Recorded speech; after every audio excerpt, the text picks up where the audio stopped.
राहाता शहराचं वैभव, राहाता व साकुरी शहरामधून वाहणारी कात नदी, या कात नदीवरती पर्यटन स्थळ निर्माण होऊ शकतं, असायला हवं हे सर्वांनाच समजतं. परंतु आपण बघू शकतो की राहाता परिसरामध्ये या राहाता साकुरीला जोडणाऱ्या छोट्या पुलाच्या दोन्ही बाजूची परिस्थिती, एका बाजूला अतिशय मोठ्या प्रमाणावर अतिक्रमण झालेलं आहे, तसेच नदीमध्ये प्लास्टिकचा कचरा, मेलेली जनावरं आणि त्यांना खाणारे शेकडोनी कावळे या ठिकाणी आपण बघत आहोत.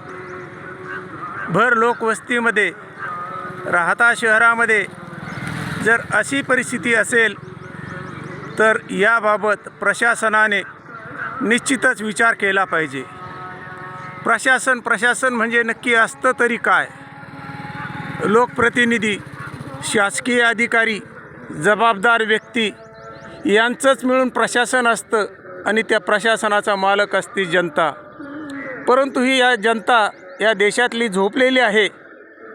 म्हणूनच आपण बघू शकतो राहाता शहरातील नागरिक ज्या साठवण तळ्यातून पिण्याचं पाणी मिळायला पाहिजे तिथून न मिळता या कात नाल्यात साठवलं जातं. शेवटी नाला तो नालाच आहे, त्याला नदीचं स्वरूप प्राप्त झालेलं नाही. या नाल्यामध्ये छोटे मोठे घाणीचे प्रवाह येतात. परिसरात राहणारी लोक मोठ्या प्रमाणावर कचरा करतात. असा हा कचरा आरोग्यासाठी निश्चितच योग्य नाही. या परिस्थितीचा विचार करून जिल्हा प्रशासन, राज्य प्रशासन व स्थानिक प्रशासन यांनी राहाता कात नाला या सुशोभीकरण तसेच स्वच्छता या बाबतीत कार्यवाही करणे व निर्णय घेणे निश्चितच गरजेचं आहे. हा आरोग्याच्या दृष्टिकोनातून अतिशय मोठा प्रश्न आहे.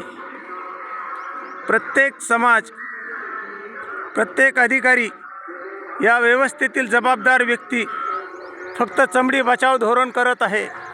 हे चमडी बचाव धोरण कितपर्यंत योग्य आहे याचा निश्चितच विचार होणे गरजेचं आहे.